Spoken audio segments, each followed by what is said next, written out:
সার্ভেটা complete হয়ে গেছে। December মাসের মধ্যেই এই ক্ষতিপূরণটা যোগ্য কৃষক, প্রত্যেক যোগ্য কৃষক বা ক্ষেত মজদুর বর্গাদার যেই থাকুক, ক্ষতিপূরণের টাকাটা পেয়ে যাবে। আপনারা দেখতেই পেলেন রাজ্যের মুখ্যমন্ত্রী মমতা বন্দ্যোপাধ্যায় কিন্তু নিজের মুখে ঘোষণা করেছিলেন যে ডিসেম্বর মাসের মধ্যেই বাংলা শস্য বীমা বা ফসলের ক্ষতিপূরণ, যেটা আপনাদের ডানা ঘূর্ণিঝড় এবং তার আগের যে বন্যা হয়েছিল, সেই বন্যার পরে যে ফসলের ক্ষতি হয়েছিল, সেই ক্ষতিপূরণের টাকা প্রত্যেকে কিন্তু দিয়ে দেবে ডিসেম্বর মাসের মধ্যেই।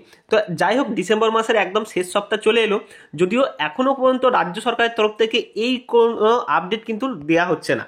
অতএব আপনাদের শুধুমাত্র স্ট্যাটাসগুলোই দেখানো হচ্ছে আপনাদের ফসলের ক্ষতিপূরণ বা বাংলা শস্য বীমা যোজনার, কিন্তু টাকা যে ওই তারিখ থেকেই দেবে এমন কোনো রকম গাইডলাইন কিন্তু রাজ্য সরকার প্রকাশ করছে না। যদিও আমরা একটা আপডেট জোগাড় করেছি আপনাদের জন্য, সেই আপডেটটাই আপনাদের সাথে শেয়ার করতে চলেছি। আপডেটটি হচ্ছে, রাজ্যের মুখ্যমন্ত্রী মমতা বন্দ্যোপাধ্যায় কিন্তু অনেক দিন পরে সন্দেশখালিতে যাচ্ছেন এবং তিনি সেখানে একাধিক পরিষেবা প্রদানের সূচনা করতে চলেছেন এবং এর ফলে উপকৃত হতে চলেছে রাজ্যের 20,000 মানুষ।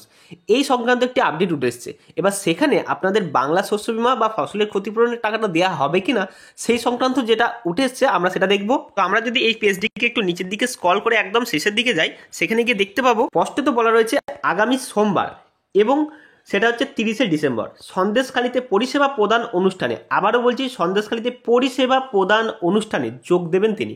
অতএব এই দিন বাংলা শস্য বীমার টাকা ঘোষণা করা হতে পারে, কারণ রাজ্যের মুখ্যমন্ত্রী মমতা বন্দ্যোপাধ্যায় এখনও কিন্তু যতগুলো প্রকল্পের একটি তারিখ বা সম্ভাব্য তারিখ দিয়ে দেন, তিনি কিন্তু সেই তারিখের মধ্যেই টাকাগুলো দেওয়ার চেষ্টা করে। যেমন আপনারা দেখেছেন আগে কৃষক বন্ধু প্রকল্পের টাকা আপনাদের ডিসেম্বরের মাঝেই ঢুকিয়ে দিয়েছে, বাংলা আবাস যোজনার প্রকল্পের টাকা ছেড়ে দিয়েছে, ঠিক আছে। তো তেমনি আশা করা যাচ্ছে যে আপনাদের বাংলা শস্য বীমার যে টাকা রাজ্যের মুখ্যমন্ত্রী ঘোষণা করেছিলেন সেটাও আপনাদের অ্যাকাউন্টে ঢুকতে চলেছে। তো বন্ধুরা, এই টাকার সংক্রান্ত এবং বিভিন্ন প্রকল্পের সংক্রান্ত আপডেট আমরা আমাদের হোয়াটসঅ্যাপ গ্রুপে দিই, যার লিঙ্ক ডেসক্রিপশন বক্সে থাকবে, টেলিগ্রাম গ্রুপের লিঙ্কও থাকবে, সেখানে আপনারা যুক্ত হয়ে গেলে এই আপডেটগুলো প্রথমেই পেয়ে যেতে পারবেন। তো যাই হোক, এখানে বলে দিয়েছেন দেখুন 30শে ডিসেম্বর বিভিন্ন প্রকল্পের উদ্বোধন করতে রাজ্যের মুখ্যমন্ত্রী যাচ্ছেন। তো আনুষ্ঠানিক যে উদ্বোধন হবে সেখানে 20,000 মানুষকে তিনি উপকৃত করতে চলেছেন। অ্যামাউন্টটা হচ্ছে 20,000, এখানে লোক সংখ্যা হচ্ছে 20,000। তো সেই দিন ডাইরেক্টলি মমতা বন্দ্যোপাধ্যায় নিজের হাতে 100 জনের হাতে এই পরিষেবা কিন্তু, যেমন বাংলা আবাস যোজনায় কিছু জনকে ডেকে নিজের হাতে হাতে পরিষেবা প্রদান করেছিলেন, ঠিক তেমনি 100 জনের হাতে সরাসরি পরিষেবা কিন্তু প্রদান করবেন। এই নিয়ে প্রশাসনের তৎপরতাও কিন্তু শুরু হয়ে গেছে।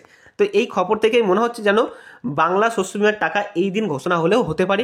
বাট যেহেতু এখনও রাজ্য সরকারের তরফ থেকে কোনো রকম গাইডলাইন বা কোনো রকম আপডেট দেওয়া হয়নি, শুধুমাত্র স্ট্যাটাসগুলো অ্যাপ্রুভ করা হয়েছে এবং বাংলা শস্য বীমার যে ফর্ম, সেই ফর্মগুলোকে শুধুমাত্র একসেপ্ট করা হয়েছে, সেটা পর্যন্তই। কিন্তু রাজ্য সরকারের পক্ষ থেকে কোনো ফান্ড রিলিজের আপডেট কিন্তু উঠে আসেনি।